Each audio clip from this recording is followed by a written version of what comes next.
நீங்கள் பார்த்து கொண்டிருப்பது உங்கள் ரேமா டிவி. இது சத்தியத்திற்கு சாட்சி. பிரியமானவர்களே, சோர்ந்து போகாமல் ஜெபிக்க வேண்டும் என்று ஆண்டவர் நம்ம கற்றுக் கொடுத்தார். நம்முடைய ஜெபங்கள் ஆண்டவருடைய சமூகத்திலே கேட்கப்பட வேண்டும். ஜெபங்கள் கேட்கப்படாமல் இருப்பதற்கு பல தடைகள் இருக்கிறது. நமக்கு தெரிந்த 2 தடைகள் அடிக்கடி பிரசங்கத்தில் நீங்கள் கேட்டிருப்பீங்க. ஒன்று, ஏசாயா 59:1-2 ஆகிய வசனங்கள். நான் வாசிக்கிறேன். ஏசாயா 59 அதிகாரம் 1-2 ஆகிய வசனங்கள் சொல்லுகிறது, ஜெபம் கேட்கப்படாமல் இருப்பதற்கு என்ன காரணமா? இதோ ரட்சிக்க கூடாதபடிக்கு கர்த்தருடைய கை குறுகி போகவும் இல்லை, கேட்கக்கூடாதபடிக்கு அவருடைய செவி மந்தமாகவும் இல்லை. உங்கள் அக்கிரமங்களே உங்களுக்கும் உங்கள் தேவனுக்கும் நடுவாக பிரிவினை உண்டாக்குகிறது. உங்கள் பாவங்களே அவர் உங்களுக்கு செவிகூடாதபடிக்கு அவருடைய முகத்தை உங்களுக்கு மறைக்கிறது. ஆண்டவர் நம்முடைய ஜெபத்திற்கு செவி கொடுக்க முடியாதபடி, நம்முடைய ஜெபத்திற்கு ஆண்டவர் பதில் கொடுக்க முடியாதபடி இருக்கிற காரியங்கள் நம்முடைய அக்கிரமங்களும் நம்முடைய பாவங்களும் ஆண்டவரையும் நம்மையும் பிரிக்கிறது. பாவத்திலே வாழ்றதுனால தான் ஆண்டவரை பார்க்க முடியவில்லை. இருதயத்தில் சுத்தம் உள்ளவர்கள் பாக்கியவான்கள், அவர்கள் தேவனை தரிசிப்பார்கள். அப்ப நம்முடைய அக்கிரமங்களும் நம்முடைய பாவங்களும் தான் நாம் இங்க பண்ற ஜெபத்திற்கு அவர் செவி கொடுக்க முடியாதபடி தடுக்கிறது. அப்ப நம்முடைய பாவங்களை அறிக்கையிட்டு ஆண்டவருடைய திரு இரத்தத்தின் வல்லமையினாலே நம்முடைய பாவங்களற நாம் கழுவப்படும் பொழுது நாம் இங்கிருந்து ஜெபிக்கிற நம்முடைய ஜெபத்தை அவர் அங்கே இருந்து கேட்கிறார்.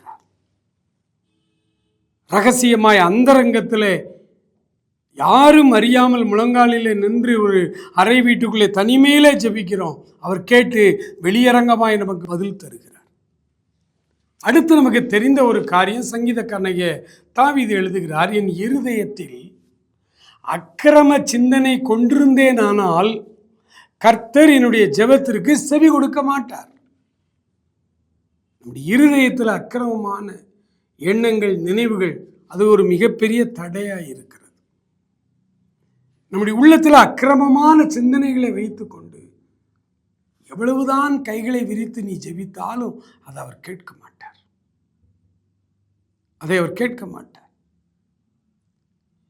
ஆகவேதான் சங்கீதக்காரனாகிய தாவீது ஜெபித்தார், ஆண்டவரே இரத்த பழிகளுக்கு என்னை நீங்களாக்கும். இரத்த பழிகள் இருந்தால் ஆண்டவர் நம்முடைய ஜெபத்தின் சத்தத்திற்கு செவி கொடுக்க மாட்டார். இது நமக்கு தெரிந்த காரியங்கள். ஆனால் தியானிக்காத சில காரியங்கள் இருக்கிறது. அதை நாம இந்த 18ஆம் அதிகாரம் ரொம்ப அற்புதமான அதிகாரம், லூக்கா 18.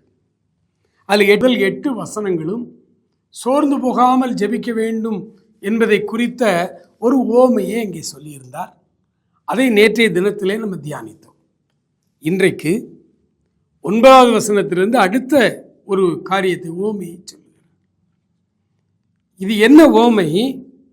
2 பேர் ஜெபிக்க போனாங்க.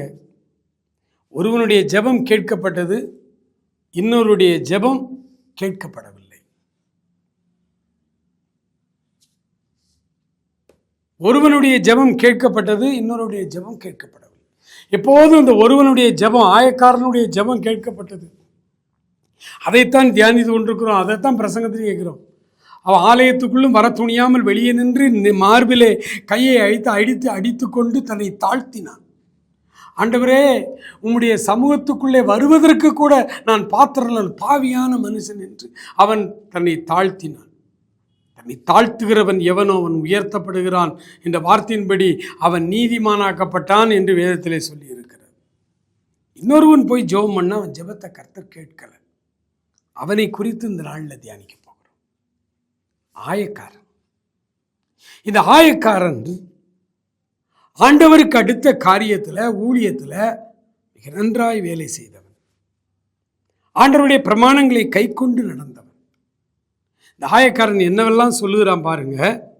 12வது வசனம், லூக்கா 18:12 வாசிக்கிறேன். வாரத்தில் 2 தரம் உபவாசிக்கிறேன், என் சம்பாத்தியத்திலெல்லாம் தசமபாகம் செலுத்தி வருகிறேன் என்று தனக்குள்ளே ஜெபம் பண்ணினான். அப்படி ஜெபம் அவ்வளோதான். ஆண்டவரே, வாரத்தில் 2 தடவை உபவாசம் பண்ணி ஜெபம் பண்ணுறேன். என்னுடைய சம்பாத்தியங்கள் எல்லாவற்றிலும் தசமபாகம் கொடுக்குறேன். இன்னைக்கு ரொம்ப பேர் ஆவிக்குரிய சபைக்கு போகிறோங்கிறவங்க தசமபாகம் கரெக்டாக கொடுத்துருவாங்க. ஏன்னா கொடுக்காம அங்கே இருக்க முடியாது. பாஸ்டர் மாதத்தில் ஒரு 2 வாரமாவது அதை குறித்து பேசிடுவார். தசமபாகம் கொடுக்கலாம் சாபம்னே பேசுகிறாங்க. இப்போல்லாம் சர்ச்சுக்கு நீ காணிக்க கொடுக்கலாம் ஆண்டவர் நீ விளங்காமல் பண்ணிடுவாருங்க. என்னென்ன சாபம் உண்டோ எல்லாத்தையும் சொல்லிட்டாங்க. அதனால் கட்டாயம் தசமபாகத்தை வாங்கிடுவாங்க. ஸ்தாபன சபைகள் தவிர மற்ற சபைகள், ஸ்தாபன சபைகள்லேயும் தசமபாகம் வாங்கிடுவாங்க. ஏன்னா வருஷத்தில் 50 கவர் தருவாங்க. கவர் காணிக்கை, கவர் காணிக்கை, எதுக்கு எடுத்தாலும் கவர் காணிக்கை. எப்படியோ அவங்களும் இன்டைரக்டாக வாங்கிடுறாங்க. இவங்க ஆவிக்குரியவங்கனால நேரடியாக சபிச்சிடுறாங்க. அந்த காலத்தில் முனிவர்கள் ஏதாவது மக்கள் தப்புண்டாங்க, நீ கல்லா போ, நீ மண்ணா போ, நீ ஒரு குரங்கா போ சொல்லி சபிச்சு அவனை அப்படி மாற்றி விட்டுருவாங்க. முனிவர்கள் ரொம்ப கோபக்காரங்களாக இருப்பாங்க புராணங்களில் முனிவர்கள்லாம். ஏன் ஆண்டவரோடு கூட இருந்த சீசர்களே ஒரு நாள் சொன்னாங்க, ஆண்டவரோடு சேர்ந்து ஒரு கிராமத்தில் ஊழியத்துக்கு போகிறாங்க.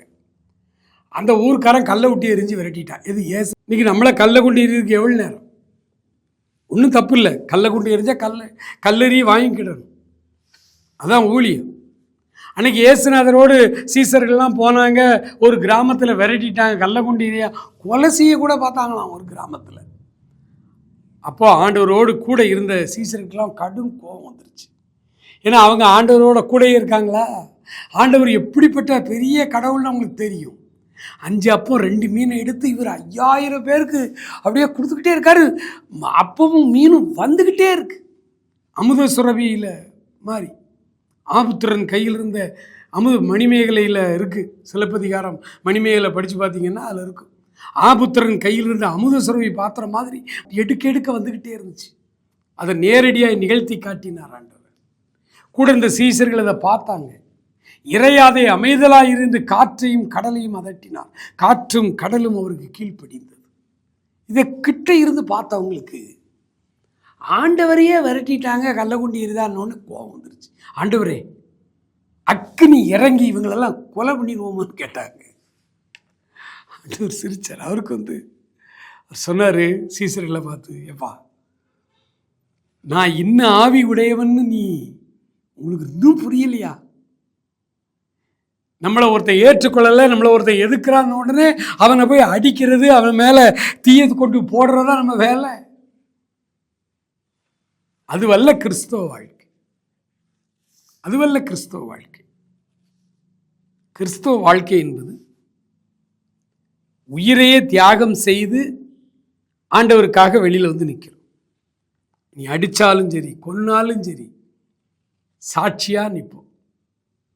எதிர்த்து அடிப்பதற்கு எங்களுக்கு நியாயம் உண்டு, தர்மம் உண்டு. ஆனால் எதிர்த்து அடிக்க மாட்டோம். அதான் கிறிஸ்தவம். ஸ்டெயின்ஸ் பாதிரியார் ஆஸ்திரேலியாவிலிருந்து வந்தார். ஒரிசாவில் தொழுநோயாளிகள், மலைவாழ் மக்கள் தொழுநோயாளிகள், அவங்களுக்கு அங்கே ஹாஸ்பிட்டலே கிடையாது. இவர் தான் ஒரு ஆஸ்பத்திரியை வச்சு அந்த மாவட்டம் முழுசும் உள்ள தொழுநோயாளிகளை தொட்டு அவங்களுடைய நாமவே அது சொந்தக்காரங்களே கிட்ட போக அருவருப்புப்படுகிற ஒரு வியாதி. அந்த புண்ணையெல்லாம் தொடச்சி அந்த புழுக்களையெல்லாம் எடுத்து போட்டு தொடச்சி மருந்து வச்சு கட்டிக்கிட்டு அப்படி ஊழியம் செய்துட்டு இருந்தார் ஸ்டெயின்ஸ் பாதிரியார். ஆட்கள் என்ன செஞ்சாங்க, ஒரு நாள் ராத்திரி ஒரு கிராமத்துக்கு ஊழியத்துக்கு போனவர் அங்கே படுக்க இடமில்ல, ஜீப்லேயே படுத்துக்கிறார். அவரோட அவருடைய 2 பையங்க, சின்ன குட்டி பசங்க, தன்னுடைய 2 மகனும் இவரும் அந்த ஜீப்பில் ஒரு கிராமத்தில் அவருடைய ஜீப்பை நிப்பாட்டிட்டு தூங்கிட்டு இருக்கும் பொழுது இரவோடு இரவாய் இந்த ஆட்கள்லாம் வந்தாங்க. எல்லாம் வந்து அந்த ஜீப்பை அப்படியே தீ வச்சு எரிச்சிட்டான். 3 பேரும் கறிக்கட்டையாக மாறி போனாங்க. மறுநாள் காலையில் உலகமெல்லாம் அந்த நியூஸ் வருது. மனைவி கிளாடிஸ் அம்மையார் ஒரிசா வந்தாங்க. கணவனுடைய ஃபியூனரலுக்காக வந்தாங்க. அடக்கம்லாம் முடிஞ்சது. நம்ம சொன்னாங்க, என் கணவரையும் நான் பெற்ற 2 குழந்தைகளை உயிரோடு தீ வைத்து எரித்து கொன்ற அவர்களை நாங்கள் மன்னிக்கிறேன்னு சொன்னாங்க. மன்னிக்கிறேன்னு சொன்னாங்க. அவர்களை சம்மந்தப்பட்டவர்களை பிடித்து அன்றைக்கு இருந்த அரசாங்கம், அன்றைக்கு இருந்த ஒன்றிய அரசு பிடிச்சு அவங்களை ஜெயிலில் போட்டு அவர்களுக்கு மரண தண்டனை, அவர்களுக்கு ஆயுள் தண்டனை எல்லாம் கொடுத்துச்சு. உள்ளதான் இருந்தான். கவர்மெண்ட் வந்துச்சு, நிரபராதின்னு விடுதலை பண்ணிட்டாங்க. விடுதலை பண்ண மாத்திரம் இல்லை, அந்த பாதிரியாரை எரித்து கொல்வதற்கு உறுதுணையாக இருந்த அந்த பஜ்ரங் தள்காரனுக்கு அமைச்சர் பதவி வரைக்கும் இன்னைக்கு பெரிய பதவி கொடுத்து வச்சிருக்கிறாங்க அரசாங்கத்தில். இதான் கிறிஸ்டியானிட்டி. இப்படித்தான் நடக்கும். இப்படி நடக்கும் என்று தெரிந்துதான் ஆண்டவருக்காக என்னுடைய உயிரையும் நாங்கள் கொடுக்க அர்ப்பணித்து தான் ஊழியத்துக்கு வந்திருக்கிறோம். ஆகவே இந்த பரிசேயனுடைய ஜெபத்தில் அவர் ஏன் நீதிமான் ஆக்கப்படாமல் போனான்? நல்லவன் தான். வாரத்தில் 2 தடவை உபவாசிக்கிறான், சம்பாத்தியம் எல்லாவற்றையும் தசம்பாகம் செலுத்துகிறான். மார்க்கில் படித்து பார்த்தீங்கன்னா சீரகம், வெந்தயம், ஒற்றலாம் முதற்கொண்டு அவன் தசம்பாகம் கொடுத்தான். சீரகம் வாங்கினா கூட, வெந்தயம் வாங்கினா கூட அதுலேயும் 10ல் 1 கொடுத்துருவான். ஒற்றலாம்னா என்ன? புதினா கீரை, புதினா இலை. புதினா வாங்கினா கூட நமக்கு இலவசமாகவே கிடைக்கும் கடையில். கொஞ்சம் காய்கறி வாங்கினா கருவேப்பிலை, கொத்தமல்லி, புதினா சும்மா தருவான் சந்தையில். அந்த ஒற்றலாம் அப்படின்னு சொல்லப்படுகிற புதினா இலை வாங்கினா கூட 10ல் 1 கொடுத்துருவான் ஆண்டவருக்கு. ரொம்ப நியாயமான ஆளத்தான் இருந்திருக்கிறார் பரிசேயன். ஆனால் பரிசேயன் நீதிமான் ஆக்கப்படலை. என்ன காரணம் தெரியுமா? பரிசேயனுடைய உள்ளத்தில் மற்றவர்களை குறித்த அற்பமான எண்ணம் உள்ளே இருந்தது. பிரச்சனை அதுதான். மற்றவர்களை குறித்து சமுதாயத்தில் ஏழை எளிய ஜனங்கள், தாழ்த்தப்பட்டவர்கள், ஒடுக்கப்பட்டவர்கள், விளிம்பு நிலையில் இருக்கிறவர்கள், அன்றாடங்காட்சிகள், இவர்களெல்லாம் பார்த்தா இவங்களுக்கு ரொம்ப எளப்பமாக தெரியும்.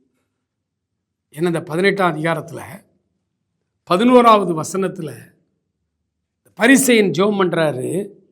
பரிசேயன் நின்று, தேவனே, நான் பரிகாரர், அநியாயக்காரர், விபச்சாரக்காரர் ஆகிய மற்ற மனுஷரை போலவும், இந்த வெளியில் நின்று ஜெபம் பண்ணுறான் இந்த ஆயக்காரனை போலவும் இராததினால் உம்மை நான் ஸ்தோத்தரிக்கிறேன். மற்றவர்களை தன் இருதயத்திலே அற்பமாய் நினைத்தான். அப்படி நினைச்சு ஜெபத்தை ஆண்டவர் கேட்க மாட்டார். அப்படி நினைக்கிறவங்க ஜெபத்தை கேட்க மாட்டார். ஒரு பெரிய பணக்கார ஊழியர் நம்முடைய தமிழ்நாட்டில் இருந்தார். அவர் ஒரு முறை நாசரேத்துக்கு வந்திருந்தார். நாசரேத்திலே அவருக்கு மீட்டிங் ஒழுங்கு செய்திருந்தார்கள். செய்தி கொடுப்பதற்காக வந்தவர் ஒரு பணக்காரர் வீட்டில் மாடியிலே தங்கி இருக்கிறார். அவருடைய அசிஸ்டன்ஸ் எல்லாம் நிற்கிறாங்க. யார் அவரை பார்க்க வந்தாலும், பிரதரை இப்போ பார்க்க முடியாது, போங்க போங்கன்னு விரட்டிக்கிட்டே இருக்கிறாங்க. நிறைய மக்கள் வராங்க. முதல் நாள் மீட்டிங்கில் கலந்து கொண்டவங்க எப்படியாவது பிரதரை பார்த்துடலாம், நேரில் பார்க்கலாம், கிட்ட பார்த்து ஒரு ஜோம் பண்ணிட்டு போயிடலான்னு அநேகர் வர்றாங்க. ஏழை எளிய ஜனங்கள் பிரதர் சந்திக்க விடலை கூட இருக்கிற ஆட்கள்.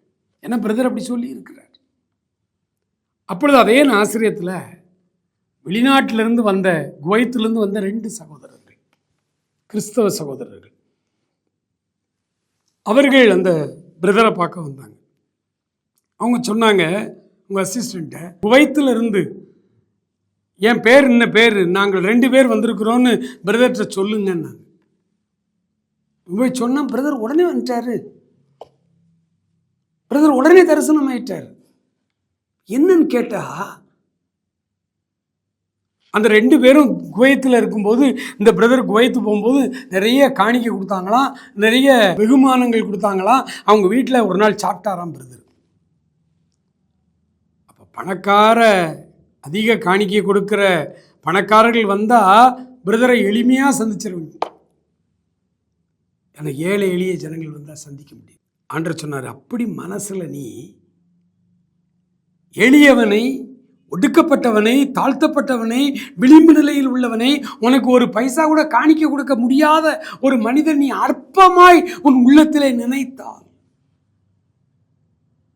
அற்பமாய் உன் உள்ளத்தில் நினைச்சேன்னா உன் ஜெபத்தை கர்த்தர் கேட்க மாட்டார்.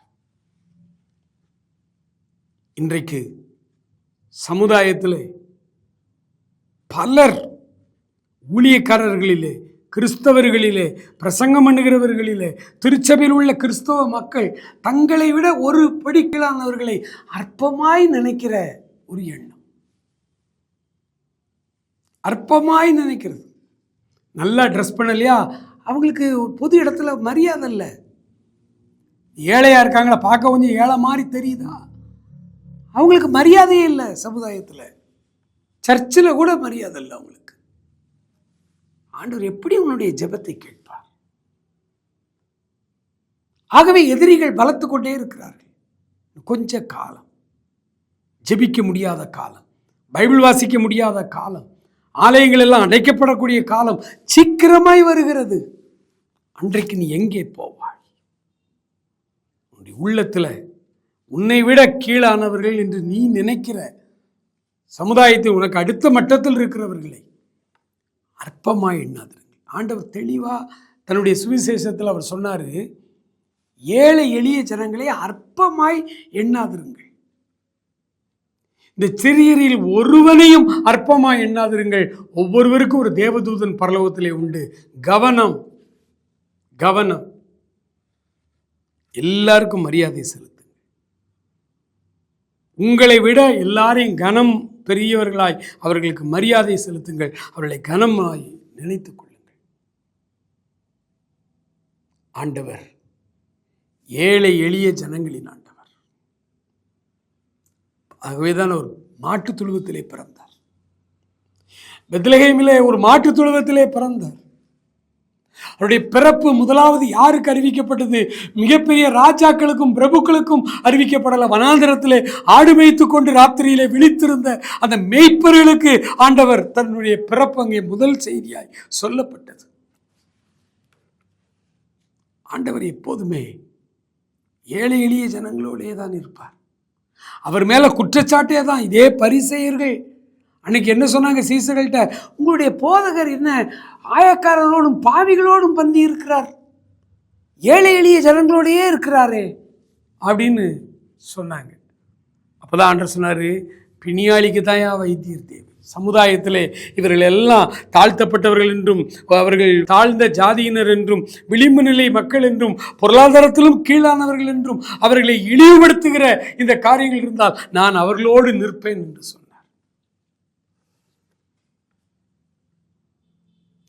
ஏழை எளிய ஜனங்களோடு நிற்கிறதுக்கு நீ இடதுசாரிங்கிறான். பணக்காரங்களோடும் உயர்ந்த அந்தஸ்து உள்ளவங்களோடு அது வலதுசாரிங்கிறான்.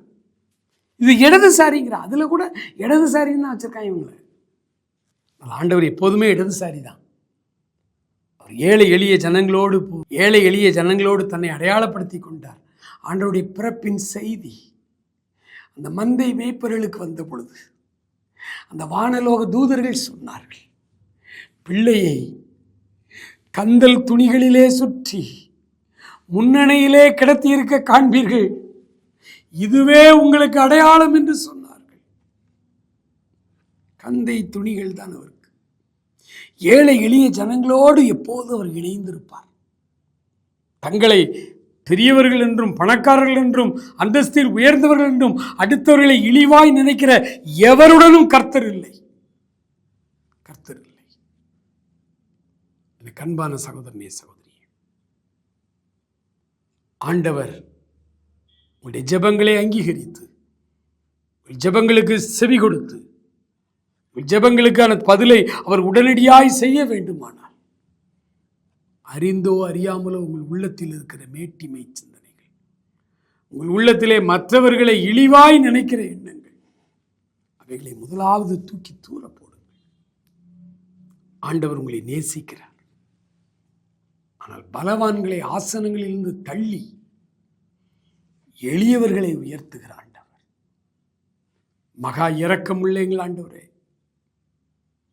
எங்கள் உள்ளத்திலே பல நேரங்களிலே ஆண்டவரே, எங்களை விட கீழானவர்கள், எங்களை விட சமுதாய அந்தஸ்திலே குறைந்தவர்கள், படிப்பிலே குறைந்தவர்கள், பட்டத்திலே குறைந்தவர்கள், ஆண்டவரே வேலைவாய்ப்பிலே குறைந்தவர்கள், எங்களை விட கீழானவர்கள் என்று நாங்களாய் நினைத்து கொண்டு அவர்களை அற்பமாய் நினைக்கிற ஒரு சுபாவம் எங்கள் இரத்தத்தோடு இரத்தமாய் கலந்திருக்கிறது.